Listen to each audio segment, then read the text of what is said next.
Já estamos de volta aqui no nosso segundo bloco do Proseando nas Gerais de hoje.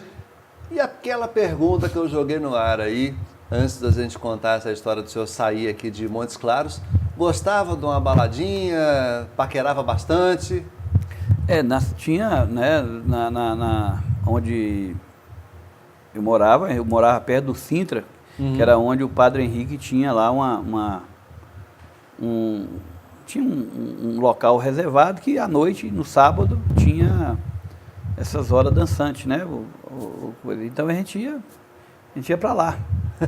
Curtir. Né? Curtir. Bom demais. Né? O senhor chegou a trabalhar, além de na Granja e na Real Doces? Aí depois eu trabalhei também com uma pessoa maravilhosa, né? Uma pessoa que eu tenho um carinho hoje pela família muito grande, que era o seu Bibi Tolentino, né? O Birajara Caldeira Tolentino, um grande amigo, me ensinou muito, me ajudou muito como jovem. Sim. Né?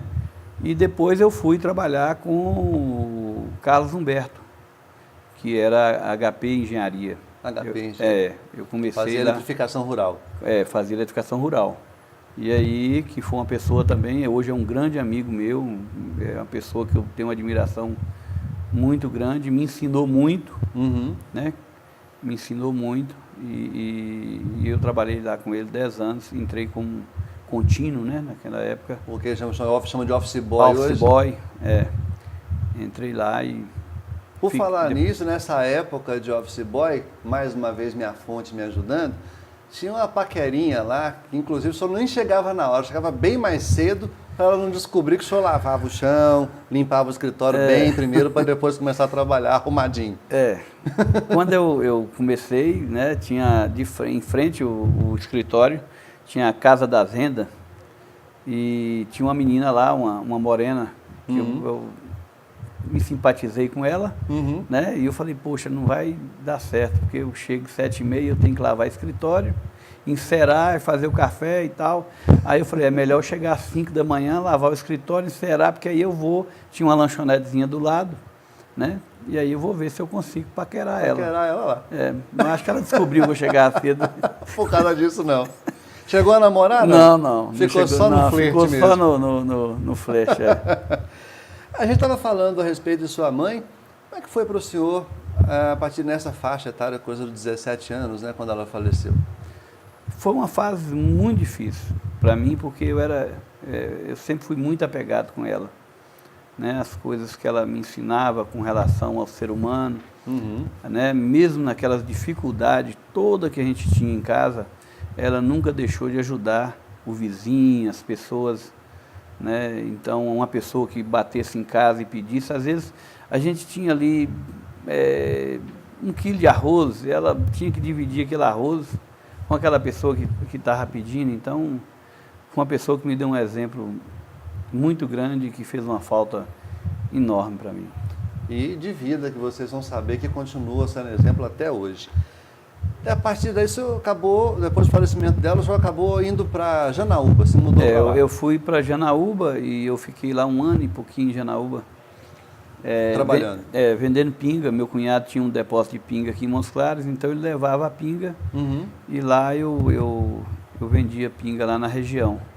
Sim. Né? Foi coisa de 2 anos por lá?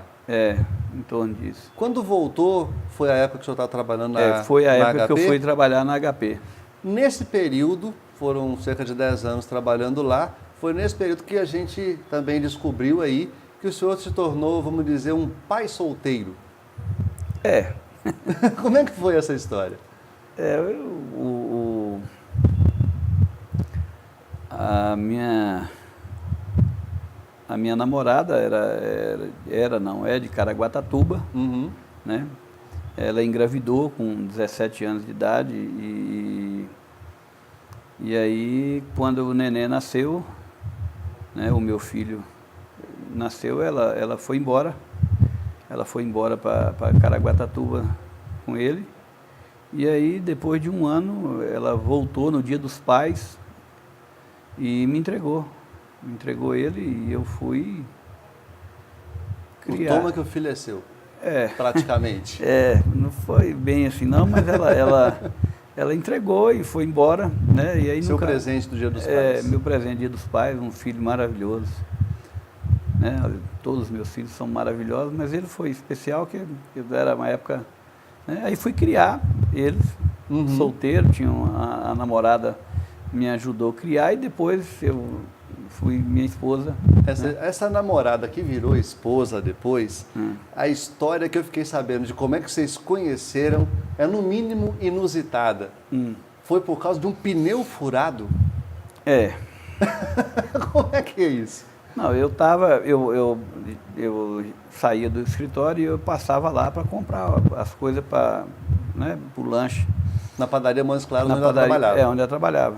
E aí coincidiu com o carro novo e o pneu furou na porta. Eu falei, caramba, essa menina pôs um prego aí. Foi você, Patrícia, que pôs o prego lá para poder te pegar. Aí começamos, né? Se conheceram? Se conhecer. E foi muita, né? Como é que era a paquera de vocês? A gente paquerou muito pouco, porque ela estudava fora, ela fazia faculdade em Ribeirão Preto. Então a gente namorou, noivou e casou muito rápido, né? Um período curto? Num período muito curto. Teve uns fatos de quando ela ficou sabendo do filho, né? Como é que foi? Como é que ela reagiu quando ficou sabendo que o senhor tinha esse filho? Não, é porque a menina que me atendia falou assim, ó, ele é casado, ele tem um filho, ele vinha aqui com a menina e com um rapazinho. Só que o menino era meu filho e a menina era minha sobrinha, que morava com a gente também. Né? E aí ela pegou, foi para casa da tia dela, e eu peguei e liguei. Quando eu liguei para a mãe dela, ela falou assim, você não desliga não, que eu vou falar para você onde é que ela tá, viu? Ajudou. Ajudou. A minha sogra. Né? Diz que sogra não presta, a minha é maravilhosa. Foi uma benção. A minha é maravilhosa. Aí eu ligamos, conversamos, expliquei para ela direitinho, né? E meu filho, inclusive, foi o porta-aliança. No dia do casamento. Foi o pajem da entrada. Foi um negócio até interessante, que meu menino, muito bonito, né? Puxou o pai. Aí, ó, tá vendo? Um pouco modesto. Quando entrou na igreja, a gente só via, né, o pessoal, é filho do noivo, é filho do noivo. Era a cara. Era a cara. Pro pai mesmo. E minha fonte revelando agora para vocês, foi a Patrícia, que me contou todas essas histórias, inclusive a esposa de Gilson, que falou que, inclusive, você era do tipo que não fuma, mas ia direto lá comprar cigarro na padaria só para poder... só para... Bater uma conversinha. Bater uma conversinha com ela. Esse casamento tinha que sair mesmo, não tinha jeito. Uma história boa que eu fiquei sabendo, além de ser o pajem, o porta-alianças do casamento, seu filho ainda arrumou um lugar bacana para dormir na lua de mel de vocês.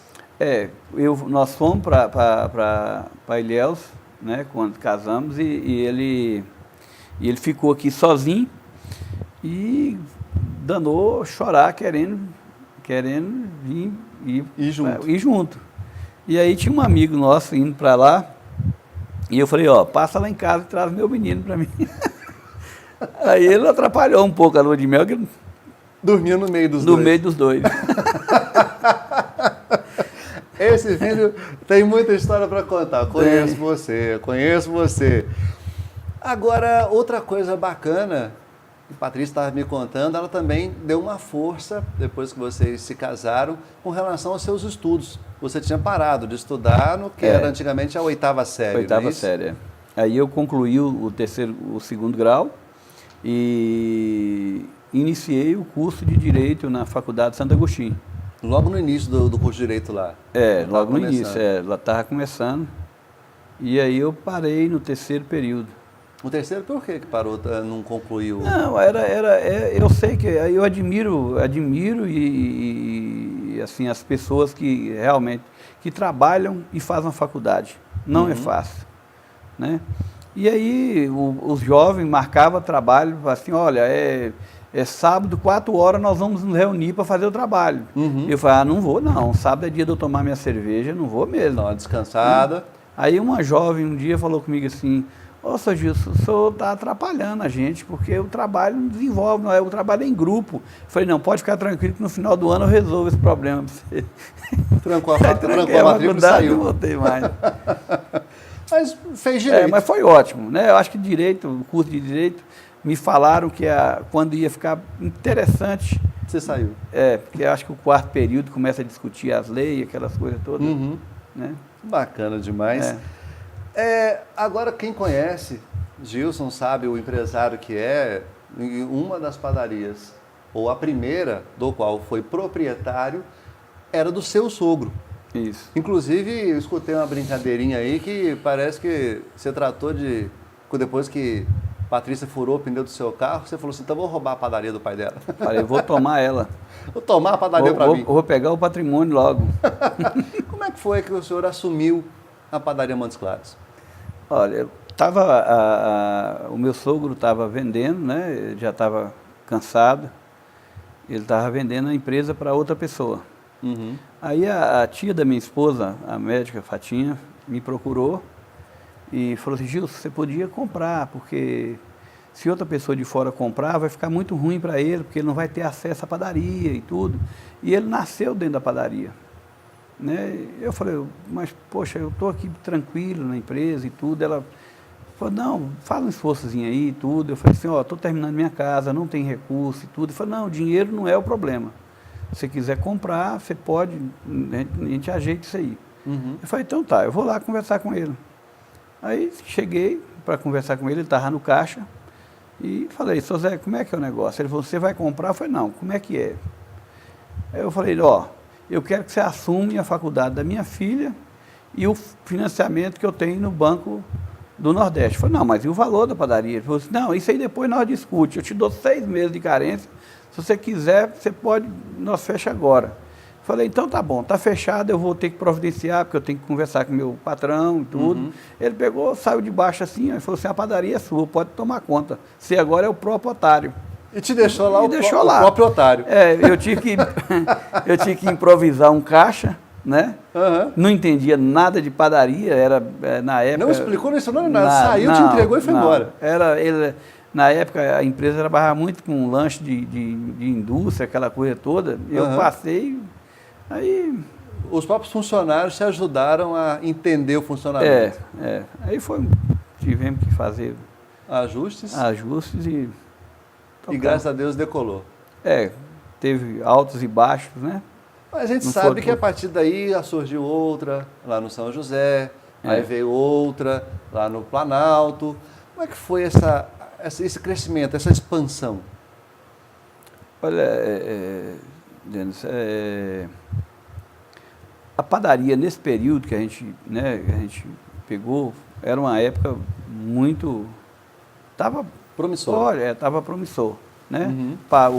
Acabou o controle de preço de produto, que antes o pão ele era tabelado. Né? Ele passou a ser vendido no quilo, então se fez com que os panificadores conseguissem se ajustar. Tem uma margem. Uma margem melhor, né? Porque, então, a partir dali, a gente via que, assim, para poder ter um recursozinho melhor, tinha que expandir. Uhum. Né? Aí, como todo mundo já conhece hoje aqui na cidade de Montes Claros, a partir desse momento o senhor resolveu realmente crescer um pouco mais. Como é que foi mudar desse sistema de trabalhar com a padaria no varejo e direcionar um pouco agora para o atacado quando criou a Trigos, os pães congelados? Eu conheci um amigo, um rapaz em Tatuí, onde funcionava uma empresa que chamava Big Foods, sim, que hoje foi adquirida pela Sadia, né? E a Sadia cortou a fabricação de pães congelados. Uhum. Ela passou a investir só na área de torta, essas coisas. E aí ele falou assim, Gilson, por que você não trabalha com pão congelado, senhor? Hoje o mercado está aberto para isso e tudo. Eu falei, poxa, mas eu estou numa situação financeira lascada, como é que eu vou? Aí eu tinha lá um caminhão, uhum, né? Um amigo meu, o Beto Pitangui, da Expresso Pitangui, falou, olha, o que você precisa para começar? Eu falei, eu preciso de forno, né? E um ultra congelador. Sim, para poder dar aquele congelamento. O preço de um Ultra pequeno era um preço de um caminhão. Uhum. Aí ele ficou com os caminhões, comprou esses equipamentos para mim, eu vou te pagando, vou pagar lá e eu compro os equipamentos para vocês e você começa. Uhum. E aí eu comecei a fazer o pão congelado, comecei inicialmente congelando em freezers verticais, Sim. né? Demorava um dia para congelar, então você não tinha qualidade no produto. Aí nós, com o decorrer, nós tivemos a oportunidade de um dia conversar aqui com o proprietário do Villefort, Uhum. que eu sou Vigílio, que nos deu a oportunidade para poder atender a loja dele aqui em Montes Claros. E depois tivemos a oportunidade de conhecer o Pedro, o senhor Pedro do supermercado BH, Sim. né, que foi outra pessoa também que acreditou no nosso trabalho e nos jogou no mercado. Né? Nós passamos a atender... Atender toda a rede? Atender toda, não é toda a rede, porque hoje são 172, inaugurou mais duas agora, 174, e nós estamos inaugurando mais duas agora, até o dia 21, nós inauguramos mais 6 lojas deles. Sim. Então, é em torno aí de umas 178 lojas que eles têm. Nós devemos estar atendendo aí umas 98 lojas. Sim, né? Mas é um volume bem grande, né? Um volume expressivo, né? Hoje a gente atende também a rede EPA, hoje aqui em Montes Claros nós temos alguns clientes que são, né, o Supermercado Maciel, o Carlinhos Supermercado. O senhor, inclusive, está atendendo Belo Horizonte, expandiu de Montes Claros. Hoje nós atendemos Belo Horizonte, Uberlândia, Uberaba, Juiz de Fora, Ipatinga, toda a região, todo o estado. Né? Estamos iniciando agora, a partir de janeiro, na Bahia, né? No estado da Bahia. Já tivemos lá uma época, por questões tributárias, né? A briga do CMS, a gente retornou e agora a gente está retornando novamente. Você se considera hoje um empresário realizado? Sim, eu acredito que Deus tem me dado, né, embora a gente hoje é uma empresa que emprega 337 colaboradores, né, e sem nenhum incentivo de órgão nenhum, nem estadual, nem federal, nem de bancário, nem nada. Né? Então, assim, o que a gente tem, a gente está conseguindo na luta. Né? Um trabalho no suor do próprio rosto. Não é porque a gente quer, não. Que, infelizmente, hoje, o que a gente vê... É a realidade, está se apresentando. A politicagem, a política hoje tem que estar nesse meio. Né? A gente, infelizmente, como a gente não tem esse vínculo com a política, né? Nós estamos vendo aí agora, né, vindo empresa é ótimo para Montes Claros, que está gerando emprego, né? Mas a nossa empresa está aqui há muitos anos, empregando e fazendo um trabalho social muito bonito, né? E não tem nenhum centavo de terceiros, de nenhum órgão. Falando em trabalho social, a gente vai agora para mais um rápido intervalo e você vai saber sim o que é trabalho social que o nosso amigo Gilson Pinho realiza aqui em Montes Claros. Segura aí que a gente volta já já.